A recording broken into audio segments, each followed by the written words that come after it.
All right, so here's your first pre-movement assessment. Um, we'll get going. The overarching idea is that you look at some of the movement going on in your body, and we look to begin or establish a recode where you're starting on the ground, learning to pressurize and create length and shape in small fractal movements or longer, bigger movements that will develop a posterior chain of strength and an overall balance of movement throughout your body to recode yourself from the ground through crawling into standing into bipedal walking or running. And so a lot of the standing work will be single side isometric or movement based stuff that contributes to our bipedal movement, that walking on 2 feet. So right now we got you standing, and this is an example of 2 points of contact. If we had you on the ground on your knees and hands, that'd be 6 points of contact. Just on your knees and feet, that'd be 4 points of contact. So a little bit of the basics where we start here. So let's look at the feet. Everything starts with the feet. One of my coaches likes to say, the feet are our tires, and if we're doing athletic action and playing soccer on flat tires, you get it. Like if you're driving on flat tires, it just doesn't work. So let's look at the feet. Are they straight? This foot, left leg, straight. Right leg points out. We all know why. This is the healing process. Checked in with you. The healing sounds good, but I think there's been favoring, there's been overcompensation, and there's been this overall injury that's left you with an imbalance in your body. And so starting at the feet, we immediately see it. We look at the ankle bone, and we have a decently established ankle bone here, and we have one that's slightly collapsed here. Again, it's not bad. We're looking at the arches. These ones seem maintained on both feet. That's good. What we want to do is create a pressure system where we're pressurizing the feet in the proper way. So we're pressurizing on the outside edge of our feet, finding balance through our big toe. Balance through the big toe, and creating a bow on this side, bows on the outside. So we're loading to the outside when we move, and we're releasing to the inside. And so this is where we need our hips and our hamstrings to pull and release back, and our heels to flick out. So that's the general premise of the movement and what the shapes and pressure and length that we're looking for. Now let's go into the assessment. So let's look at the knees. This knee, we have a nice forward pointing knee. This knee, got it going out a little bit. This is just going to be the common thread throughout your body. We've talked about it. Now it's about just a little bit of imagery, you seeing it, and then us addressing it. And hopefully you can find a routine of these exercises that work for you. Again, one thing that we see is a nice vertical line through here, and then we just have that slightly off through here. And maybe that's not the clearest, but from the shoulder to the big toe. It's slight. It's not a terrible thing. This is just bringing awareness to it and working through it. You can implement real positive change in a short amount of time. And as far as the timeline for this kind of stuff, depending on your length that you're able to develop through the movements, depending on the consistency which you're able to do this, if you're able to dedicate 20, 30 minutes a day to the actual exercises, and then you're able to bring awareness to your movement and start moving with this awareness, it could be 3-month recode, one real strong cycle of recoding, and you could be, really aware, really developed, feeling a lot better. And then you can just add this stuff into your routine, into your life, and realize that you're making positive movement throughout any sport, any activity, any just sitting, even sleeping. All this stuff will start resonating and making sense, and then you'll be able to be pain-free. The idea is to say that an injury at this age with this kind of surgery doesn't affect you negatively in 10 years. Yeah, the next couple years you're probably going to be fine, but as you age, these kind of things, if not taken care of now, can really slow you down later in life. And the hope is that you apply some of this work and this awareness, and you only accelerate your freedom to move throughout the rest of your life. So now let's look at the squats a little bit, and we're going to see the same trends here with the squats. We're going to ask ourselves with the squats, well, actually, real quick, just look at this Achilles, where we want this straight line. We have the curved line. I think this is a clear sign of an overcompensation on this side, and this leg is doing way more work than this leg. You've just been favoring it. It's normal. Okay, let's look at the squat. Okay, so one. Let's go right back up a second. If we draw a line kind of across our hips, we really start to see that change as this knee drops into a dangerously different level. So we're seeing the same thing. This foot's out, this knee's collapsing in, right? Our hips dropping in. We don't have good length through the back. And if we look in back here, we're probably tucked a little bit. The one thing I will give you a lot of credit for that I really like is, and we can't see it on this angle, but your back is really straight. And then what we're seeing is good shapes and good pressure on this side, right? We have the knee going out a little bit. We look at the ankle bones. Ankle's good on that side. Big red flag here, that ankle's collapsed.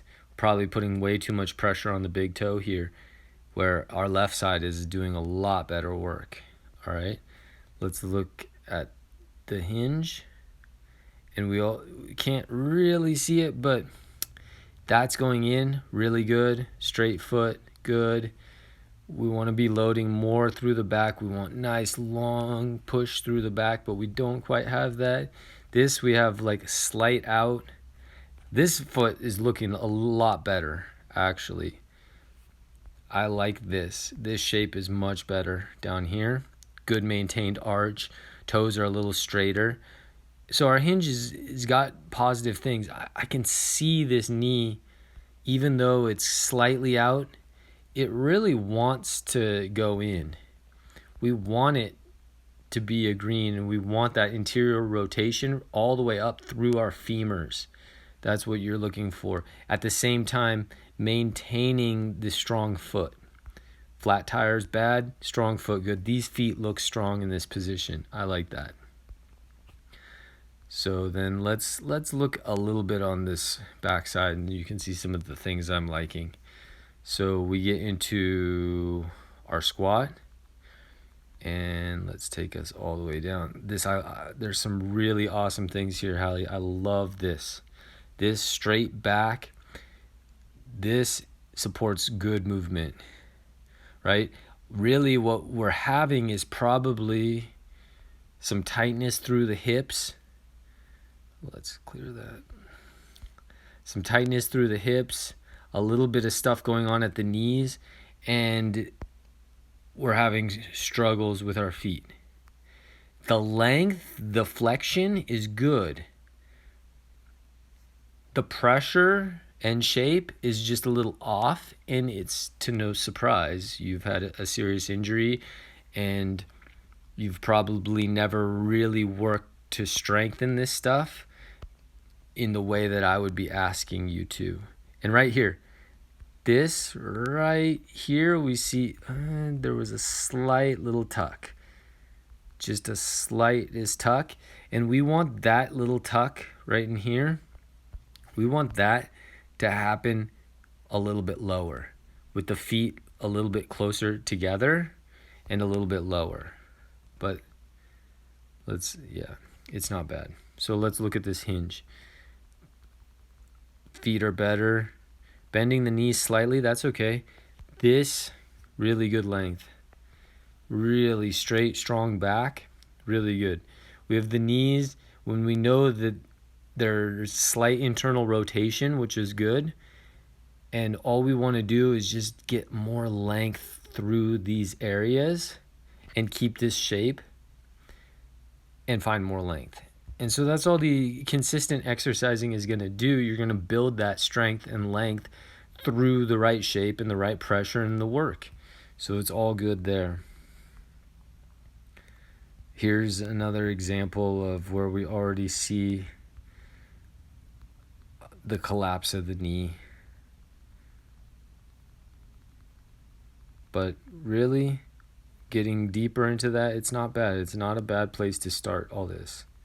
Considering what you've gone through on one leg and the amount of soccer that you've played, this is all a good starting spot. Let's look on your walk.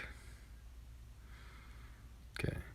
So one thing I noticed with our walk is that we're pretty straight. We don't have a lot of cornering. So cornering is going to happen here at our foot. We're going to set a bow through the hips here, and we want a little release out. So the movement would be an out to in movement, where we create a spiraling through the release of the energy that we've pressurized. It's maybe a little complicated, but people that move well move like this. So let's look at that left leg right there. So good. Straight foot. Our knee could be out a little bit more. And look at our release of our right leg. We have this release here when we want the release out. And that is going to be a product of our hips and what we call a drop-in, where we're dropping in to our left leg. In this movement, we need that more of a bow, and we need more of a release on that drop-in. And we don't really have that yet, but it's in the beginning. I mean, you can actually ever so slightly right before you have like the slightest release right there, but it's so slight.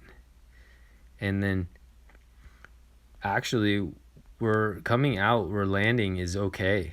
That's like, that should be a green. That's okay. This is about to land. Let's see. We're not collapsing too much. And let's see that release. Much better release right here. We want that. Also, we want our body moving in columns. So we have like this column, this column, this column, and this, and we want this line through here. We want your head shifting over your toe. This is good movement. And right here we pressurize. We have the head over toe, more good movement. We don't have much of a release, but slightly. And that's good. Straight foot. We could get that knee to come out a little more. And what we would need is a little bit more cornering movement in our landing so that we're cornering through here, bowing through here, and releasing out the other side, which would create our spiraling energy through there. Again, it's a little like complex to understand. It's more about, I'll send you some images where you see it, but this is a good start. Let's end the assessment there. Hopefully you start to see some of the patterns that you have. I know we've talked about it. I think what we should really do is get a couple sessions in where you have some knowledge of what you can do on your own.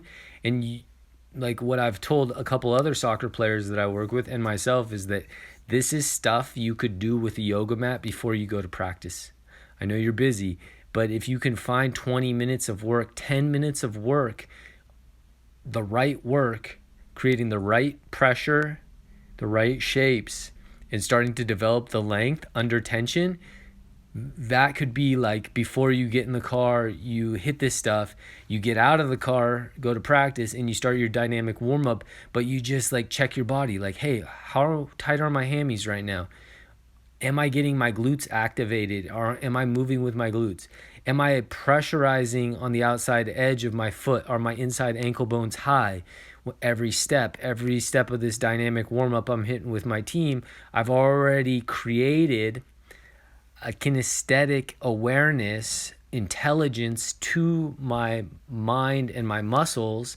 And now you hit the field and you don't have to, like, there's not a lot to think about. You can socialize in your dynamic warm-up, but you could also be thinking about how your body's truly activating because you did a pre-activation before getting to practice.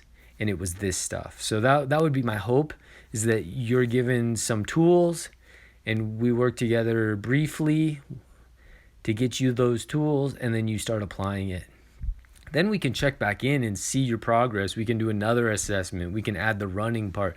We can do this exact same thing and see how movements changed in your body. So here's the start.